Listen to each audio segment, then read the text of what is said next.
Le temps d'une liberté, On discute du couple. et de parentalité.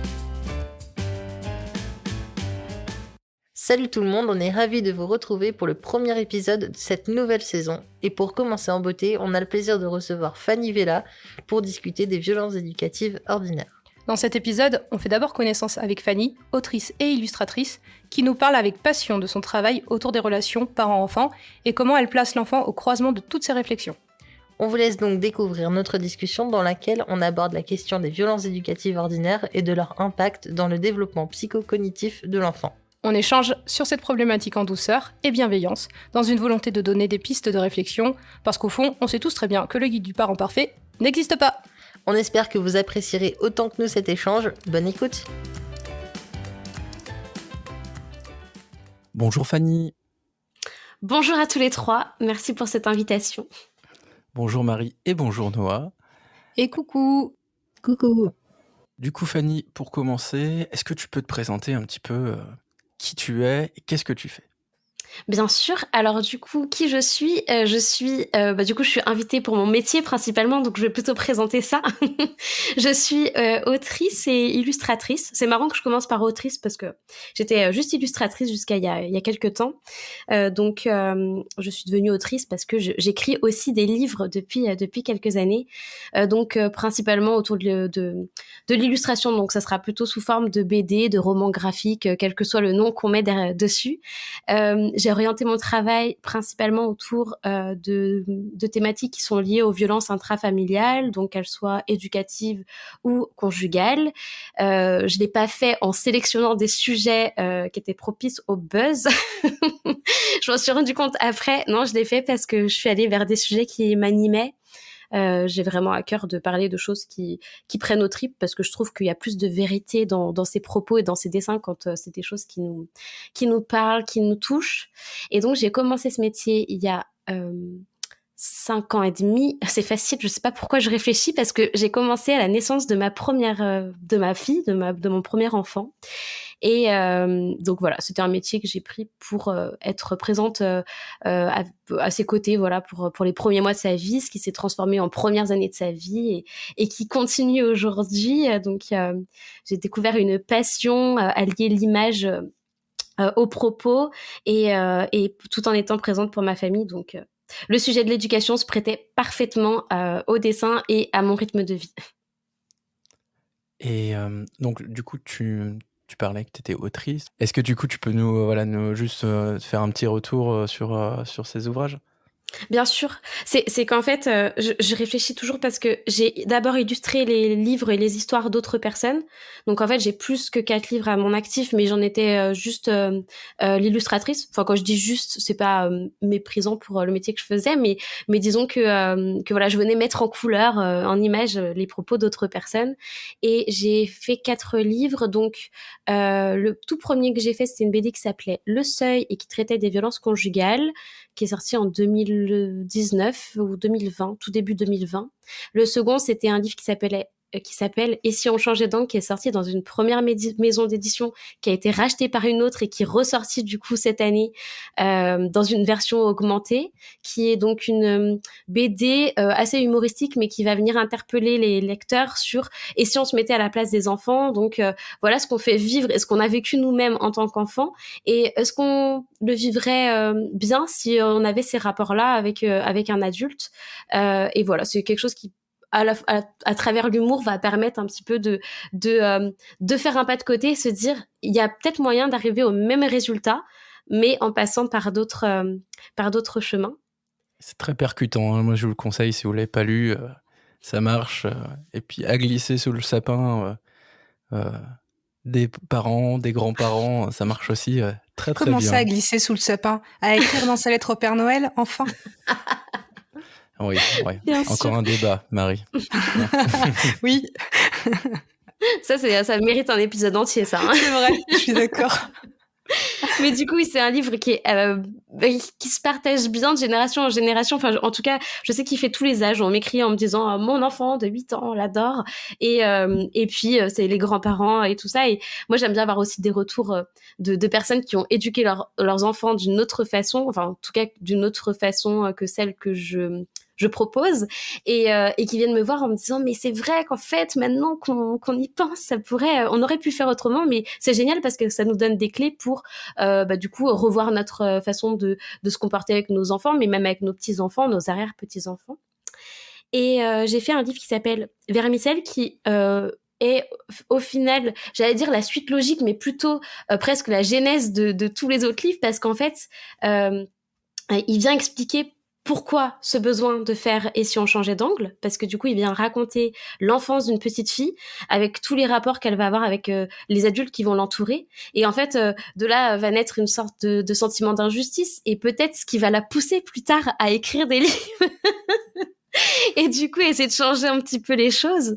Et en fait la genèse, pourquoi? Parce que même si ce livre il arrive en 3e position des livres que j'ai écrits, au final l'héroïne, donc qui s'appelle Vermicelle, qu'on va suivre de sa naissance à l'âge adulte, à travers tout le cheminement de compréhension de des rapports entre adultes et enfants, et aussi tous les stigmates de l'enfance qui sont pas traités, parce que du coup elles vont être reléguées au rang de pas prioritaire, où on va se dire c'est un petit trauma d'enfance, c'est pas grave, elle va l'oublier, et tout ça. C'est des choses qui nous construisent ou nous déconstruisent, et sur lesquelles on doit revenir souvent plus tard pour aider à comprendre les stigmates. Ça peut être des stigmates physiques parce qu'on somatise beaucoup, mais ça peut être aussi souvent et forcément des stigmates moraux. Et en fait, c'est l'histoire de comment ne pas transmettre ça à ses enfants. Et si je dis que c'est la genèse, c'est aussi parce que l'héroïne de Le Seuil, qui s'appelle Camille, donc la première BD dont j'ai parlé, c'est donc qui est victime de violences conjugales. En fait, on peut facilement imaginer que Vermicelle, ça peut être son enfance. C'est pourquoi on tolère la violence adulte. Et est-ce que on pourrait pas l'expliquer par le fait que quand on nous a appris que l'amour de ses parents pouvait être accompagné de coups, comment pouvoir être interpellé quand l'amour conjugal est aussi accompagné de coups? C'est plus difficile de s'offusquer de ça quand on a connu ça dès l'enfance. Et le tout dernier, il sort le 14 septembre. C'est un album jeunesse, c'est mon premier album jeunesse, et il s'appelle Maëlle n'ose pas dire non. Et on est encore sur le sujet du consentement, et voilà, la boucle est bouclée. Maëlle est aussi l'enfance de Camille et de tous les personnages de mes livres. Voilà, c'est c'est un Fanny Vella universe. C'est vrai que moi j'ai lu 2 de tes livres, du coup ici on changeait d'angle et Vermicelle, et je trouvais ça très intéressant. C'est vrai que les violences éducatives ordinaires sont très centrales en fait dans ces 2 livres. Quand t'as écrit ces livres-là, qu'est-ce que t'imaginais, en tout cas? Est-ce que le concept déjà de violence éducative ordinaire existait? Et du coup, quels éléments t'as mis en lumière à travers ces livres? En fait, j'ai la particularité de n'avoir jamais trop mis le nez dans des livres de développement personnel, de sciences sociales, de neurosciences, parce que j'avais besoin, moi, quand je suis devenue maman, de construire vraiment ce rôle de maman à travers quelque chose qui se basait vraiment sur mon instinct. Et mon instinct, c'était un peu nouveau, il me criait des trucs que j'avais pas senti venir. Je pensais vraiment élever mes enfants un peu comme on m'avait élevé, le côté ça sera pas des enfants rois, ils devront s'adapter à notre vie et pas l'inverse. Et en fait, quand ma fille est née et que d'un seul coup elle est venue taper à la porte de comment dire, mon instinct maternel, et un truc hyper c'était je sais pas, cet instinct il venait de mes entrailles, c'était un truc qui était presque je sais pas, quelque chose qu'on m'avait pas transmis, enfin qu'on m'avait transmis mais qu'on n'avait pas appris. C'était quelque chose qui venait voilà de mes ancêtres, de la préhistoire, je sais pas, un truc qui fait que quand ton enfant pleure, t'as un besoin viscéral d'aller le consoler. Et quand bien même on t'a appris qu'il ne faut certainement pas répondre aux besoins, enfin, on te l'apprend pas comme ça, on te dit il ne faut pas céder aux caprices et à la manipulation des bébés.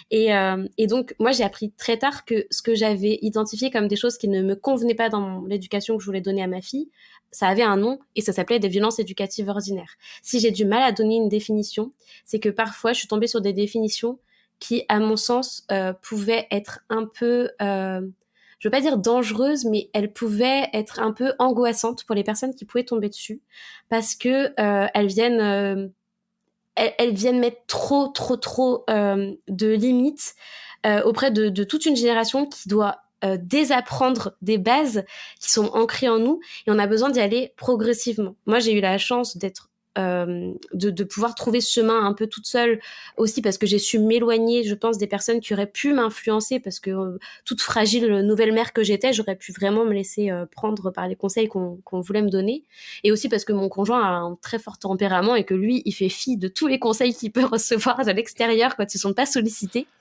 et qui m'a il m'a fait confiance, il m'a suivi sur ce chemin et puis en fait je lui disais je sens que c'est ça qu'il faut faire et il me disait allez go, puis après ensemble on se disait mais en plus t'imagines si on fait ça, mais en fait je pense que ça se trouve ça lui donnera encore plus confiance et tout ça, et ça c'était un truc on s'est un petit peu dit de notre côté. Et plus tard quand j'ai découvert des autrices et docteurs comme Catherine Guéguin, en fait elles sont venues juste confirmer du coup des choses que j'étais en train de déconstruire toute seule, et en fait elles m'ont permis de prendre confiance dans le fait de suivre cet instinct-là, et au fur et à mesure à chaque fois je découvrais un truc où je me disais ah tiens cette façon d'agir, parce qu'avec l'enfant qui grandit on découvre plein d'autres interactions qu'il faut réinventer vu que c'est pas des codes qu'on nous a donnés, et après j'allais les faire valider plus tard en me disant est-ce que du coup ce truc qu'on a mis en place du coup c'est validé par la grande la grande Catherine Guéguin. Non, je vais pas tout faire valider, mais en tout cas des fois je trouve que ça fait du bien d'aller se réassurer dans les neurosciences, mais je pense que ça peut faire peur de tomber tout de suite dedans en se disant je vais apprendre à être parent en lisant un bouquin de neurosciences, ou je vais apprendre à m'écarter des violences éducatives ordinaires en lisant la définition, parce que parfois les définitions elles sont accompagnées de listes qui vont te dire que élever la voix sur son enfant c'est une violence éducative ordinaire. Et en fait moi par exemple j'élève régulièrement la voix sur mes enfants, mon conjoint, tout le monde, et en fait si je fais pas ça je pense que j'implose, donc je veux pas qu'une liste vienne me dire que si je l'emploie c'est pas bien. Je pense que ça serait à mon sens pire si je le faisais pas, parce que je laisserais pas exploser mes émotions, et donc j'apprendrais à mes enfants de ne pas laisser exploser leurs émotions. Voilà, donc j'ai ma propre définition de tout ça, et je pense que c'est important que chacun aille puiser un petit peu dans l'idée de faire le mieux possible, d'aller puiser dans cette définition, mais d'en faire sa propre définition. Ouais, complètement. Marie, est-ce que toi, tu voulais compléter un petit peu avec ce que tes recherches sur le sujet? Il me semble qu'on retrouvait Catherine Guéguin. Non. Oui, tout à fait. En fait, c'est principalement sur ces articles que je me suis appuyée, ça et puis l'OMS aussi. Mais c'est vrai qu'on retrouve dans sa définition cet effet liste qui peut faire peur. Je suis d'accord avec toi. Et d'autant plus pour des parents qui se remettraient un petit peu en question et qui se retrouvent entre guillemets pas opposés, mais face à l'éducation sur lesquelles ils ont grandi, et derrière vers leur idéal, et voir ce gouffre, parce que on peut parler c'est pratiquement de gouffre, hein. Moi étant enfant des années 80, moi j'ai vraiment vécu ça comme un gouffre, et ça peut faire peur en tout cas de se dire waouh, le saut est grand, quoi. En plus, si je peux rajouter quelque chose, je trouve que c'est hyper important de trouver encore du fun dans ce rôle parental, et en intellectualisant trop le rapport parent-enfant, en se disant il faut que je dise ça parce qu'après j'aurai tel résultat et tout ça, on enlève du coup aussi les interactions spontanées et amusantes ou non, mais en tout cas qui mettent de la vie. Elles sont primordiales. On ne peut pas intellectualiser le rôle de parent à travers une liste ou des définitions qui vont nous enfermer dans quelque chose qui ne nous ressemblera pas forcément en plus. Oui, parce que c'est propre à chacun, ce rôle-là, avec son histoire, son vécu, son éducation, et puis son travail, son cheminement. Maintenant, et puis il faut mettre les choses en perspective aussi, entre lever la voix ou crier parce qu'on a eu peur, parce que l'enfant a fait quelque chose de dangereux, qu'on a eu peur pour lui, et sur le moment, le seul truc qu'on a trouvé, instinctivement, c'était de crier parce que voilà, la peur fait que, ou parce qu'on est épuisé, qu'à un moment donné, bim, ça saute. Et puis, donc c'est des choses qui arrivent ponctuellement, et expliquer à l'enfant pourquoi c'est arrivé, et crier tous les jours, plusieurs fois par jour, sur ses enfants, ses enfants, sans derrière revenir dessus avec l'enfant pour expliquer ce qui se passe. Il y a des marches aussi et des nuances, et c'est réussir à se dire oui, effectivement, cette définition-là, elle liste tout ça. Maintenant, concrètement dans le quotidien, comment ça se présente? Est-ce que c'est quelque chose qui revient tout le temps? Et dans ces cas-là, peut-être qu'il y a des pratiques que je peux réinterroger, ou est-ce que il y a des choses qui sont là et c'est normal, en fait, ça fait partie des des émotions et de nos limites d'être humain et donc et du rôle de parent, parce qu'au final on reste des êtres humains, même si et mon psy m'a dit quelque chose qui m'avait fait beaucoup réfléchir et qui m'avait beaucoup aidé en disant que les enfants avaient besoin qu'on fasse des erreurs pour se construire eux-mêmes. Tellement d'accord. Et ça m'a beaucoup aidé à... Voilà, ça veut pas dire qu'on fait pas attention, mais ceci dit, ça permet d'être plus bienveillant avec soi-même quand ça arrive. Ce que je pourrais rajouter, c'est que oui, là on a vraiment cette notion d'ordinaire qui fait que, c'est ce que je disais, c'est que c'est intégré dans le quotidien et que c'est banalisé. En fait, c'est ça qui fait que ce qu'on dit sur le terme de parole dévalorisante ou de cri ou voilà, ça va être quelque chose qui est intégré dans le quotidien et donc qui revient régulièrement chez l'enfant, et du fait, comme tu disais tout à l'heure, l'enfant l'intègre dans sa vision et son vécu de l'amour. Donc là, l'amour parental, mais qui peut se retrouver plus tard. Voilà. Après, je sais pas si on peut parler des chiffres, parce que effectivement, mais dans ce que j'avais trouvé, on parlait de 85% d'enfants victimes de violences éducatives ordinaires, et un enfant sur 2 était frappé avant l'âge de 2 ans et les 3/4 avant l'âge de 5 ans. Donc, en se disant que pour la majorité des parents, ça passe par la gifle ou la fessée.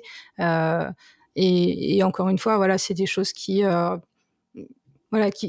sont toujours à remettre en perspective, ou une tape sur la main ou sur la cuisse, des fois ça échappe, on y revient après avec l'enfant, et le tout c'est de se dire pourquoi ça arrivé, comment on peut faire pour pas que ça se reproduise, et puis voilà, essayer de se déculpabiliser, de se dire sans le banaliser, se dire voilà, mettre du recul sur en fait, je pense que c'est super important quand on parle de violence éducative ordinaire, pour pas culpabiliser tous les parents qui écoutent, se dire voilà.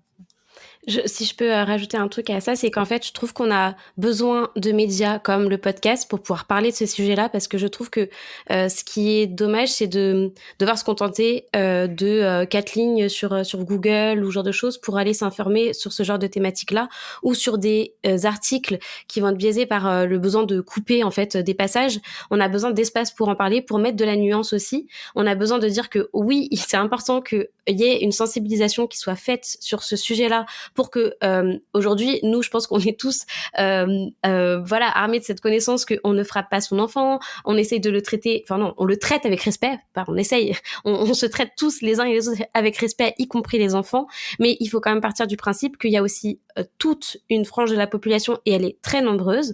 On s'en rend compte quand on tombe sur des sites avec plein de détracteurs à ce sujet-là, qu'ils sont très très nombreux, de personnes qui considèrent que frapper son enfant est encore normal. Et donc du coup, ces définitions-là, c'est important qu'elles arrivent jusque dans les chaumières de ces gens qui pensent comme ça, parce qu'en fait, il y a encore beaucoup de choses à déconstruire. Quand je disais que ça peut être dangereux, les listes, c'est auprès de parents qui sont déjà en train de se déconstruire et qui, la montagne à gravir, elle leur paraît plus grosse, elle pourrait les décourager, et parfois, malheureusement, les faire tomber dans l'extrême inverse, c'est-à-dire dans des groupes de parole de gens qui vont dire « Regardez, ces gens qui prônent l'éducation qu'on appelle bienveillante ou positive, on y met un peu le nom qu'on veut dessus. En tout cas, c'est l'éducation où entre humains, on essaie de se respecter les uns et les autres. Et du coup, ça va être plus facile parfois de tomber dans les groupes qui vont décrire un peu ces méthodes, j'aime pas trop le mot, mais ces nouvelles méthodes éducatives plus bienveillantes, parce que on va dire regardez, ils ont essayé de me faire culpabiliser en me disant que j'étais une mauvaise mère, un mauvais père, donc je préfère rejoindre des groupes qui vont me taper bien dans le dos en me disant tu es une bonne mère, c'est normal de frapper son enfant de temps en temps quand tu craques, et donc du coup c'est pour ça que il faut y aller doucement, et quand je dis doucement, ça veut dire à base de médias comme un podcast, comme celui-ci, qui vont venir étayer le sujet et pouvoir aller montrer, attention, regarde, nous ne sommes pas fous, nous aussi on a nos propres limites, et nous aussi on fait des erreurs, et c'est normal. Par contre, connaître ces violences-là, en connaître les répercussions, les identifier, ça permet de se réajuster quand on tombe dedans, Et en plus de pouvoir présenter des excuses en expliquant que voilà, en fait, on fait du mieux qu'on peut, mais que voilà, on fait avec aussi ce qu'on a reçu et que parfois c'est hyper dur de se détacher de tout ça, quoi. Ouais, complètement, complètement. Et je pense qu'on a la chance maintenant en plus d'avoir les neurosciences en fait, et surtout les neurosciences affectives qui se développent de plus en plus et qui nous permettent d'avoir de la connaissance en fait sur l'impact en fait de ces violences éducatives ordinaires sur l'enfant. Et tout à l'heure, je trouvais ça assez chouette, tu parlais de confiance en fait, comment tu as imaginé en tout cas l'éducation de tes enfants, ton enfant Oui, tout j'en à ai 2. autour de la autour de la confiance en soi en tout cas. Et je pense que voilà, les neurosciences là-dessus nous apportent le biais scientifique en fait pour comprendre les mécanismes et qu'est-ce qu'on casse entre guillemets en venant du coup de manière quotidienne ou très régulière violenter en fait son enfant. Et est-ce qu'on a envie que notre enfant en fait soit pas épanoui est-ce qu'on a envie que ça soit un être pas épanoui? Je pense que si on pose cette question à n'importe quel parent, euh, tout le monde dirait bah non, moi je veux que mon enfant soit épanoui. Donc du coup, les neurosciences nous donnent des éléments là-dessus. Marie, toi, tu avais quelques éléments où tu pouvais compléter sur les neurosciences. Sur les impacts que ça peut avoir en termes de physiologique et psychologique, ouais. Je voudrais juste, avant, terminer sur l'idée que, en fait, dans la globalité, je crois que ce qui est, en tout cas pour moi, ce qui est essentiel, c'est de se dire que, surtout, je ne veux pas tomber dans l'humiliation, parce que, en fait, c'est ce qui va vraiment jouer sur la construction, je pense, de l'enfant et, et la violence, enfin, selon comment elle est vécue ou en fait amenée. C'est vraiment cette notion d'humiliation, je trouve, qui est centrale dans tout ça. Maintenant, en termes de neurosciences, donc là, j'ai été chercher, on mettra les articles en source pour si vous voulez aller voir de manière un peu plus précise. Mais j'ai été chercher des études publiées sur les articles de l'OMS qui ont montré tous les mécanismes neurobiologiques et tout ce que ça avait comme conséquence, la violence de manière générale. Et le fait que quand une personne se retrouve face à une situation de violence, elle est en état de sidération cérébrale et donc elle sécrète beaucoup d'hormones de stress. Et donc ça entraîne un risque pour les organes vitaux. Et en fait, pour éviter ce risque, le cerveau va se défendre et lui, il va sécréter d'autres hormones qui jouent un rôle d'anesthésiant émotionnel. Et donc, en apparence, l'enfant, lui, il va nous paraître calme et en fait, ou calmé plutôt, par la violence, et alors qu'en fait, il est en déconnexion et dans une sorte de sentiment d'irréalité, et ce qu'on appelle la dissociation traumatique. Et donc, c'est un mécanisme qui peut aller jusqu'à bloquer le souvenir, l'occulter, voire provoquer un déni. Et ça peut amener à un risque de reproduire les conduites dissociantes en cherchant de manière inconsciente à revivre cette anesthésie émotionnelle. Après, je vais essayer d'aller assez rapidement sur le fait que le stress agit sur l'hippocampe, qui va être lié à tout ce qui est mémoire et apprentissage. Donc, ça va jouer sur les capacités d'apprentissage. Les études montrent qu'il y a une diminution du volume de l'hippocampe chez les enfants qui subissent des violences. Et pareil avec le cortex pardon, je la refais. Avec le cortex orbitofrontal, le truc qu'on a là. Et donc là où on dit qu'il y a plus de risques de pathologies donc comportementales, psychiatriques, avec la délinquance, l'agressivité, l'anxiété, de l'expression, tout ce qui est troubles dissociatifs, schizophrénie et les addictions aussi qui peuvent persister après à l'âge adulte. Alors bien sûr, encore une fois en nuance entre dans le degré de violence éducative sur des conséquences, mais voilà sur quoi ça peut amener au plus. Et le cortex orbitofrontal, c'est un lieu important dans le cerveau parce qu'en fait, c'est ce qui joue sur les capacités d'affection et d'empathie, tout ce qui est la régulation des émotions, le sens moral, etc. Donc, effectivement, avec les changements de cet endroit-là du cerveau liés aux violences, eh ben, ça impacte beaucoup de choses sur la construction psychologique et son développement. Et dernier point, c'est que je reviens sur ce que tu disais au tout début, Fanny, sur le fait qu'il y a un lien effectivement entre l'enfance, la violence pardon qui a été vécue pendant l'enfance et les violences conjugales.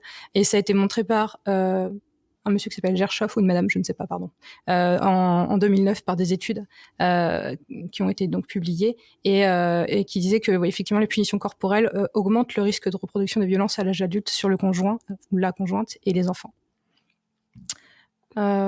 Voilà pour les petits apports sur les neurosciences.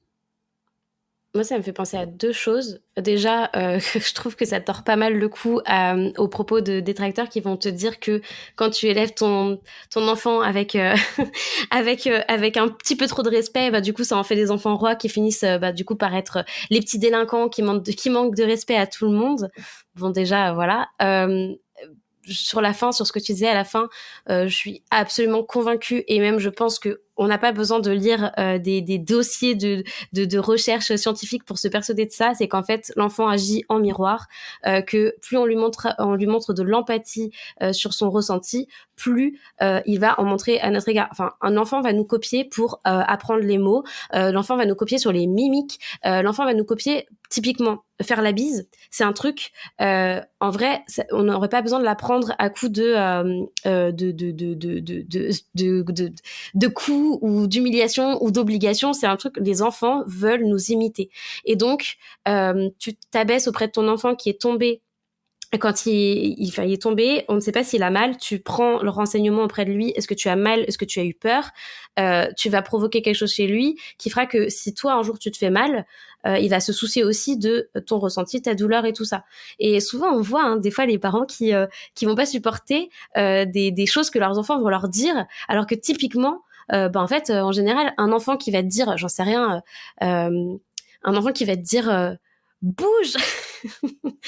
En fait en général il l'a pas sorti de nulle part, ce truc là il l'a entendu quelque part, donc il va le sortir à l'école, il va le sortir à ses parents, mais c'est un truc qui cette violence là il l'invente pas. Donc certes ça peut venir d'une autre influence, l'influence sociale qui est liée peut-être à l'école, ce genre de choses, mais il y a quand même beaucoup de choses qui s'apprennent à la maison, et la façon de parler, la violence des propos, l'agressivité et tout ça, c'est pas parce que l'enfant il aura été un peu trop consolé petit, un peu trop consolé quand il se fait mal, ou on aura un peu trop écouté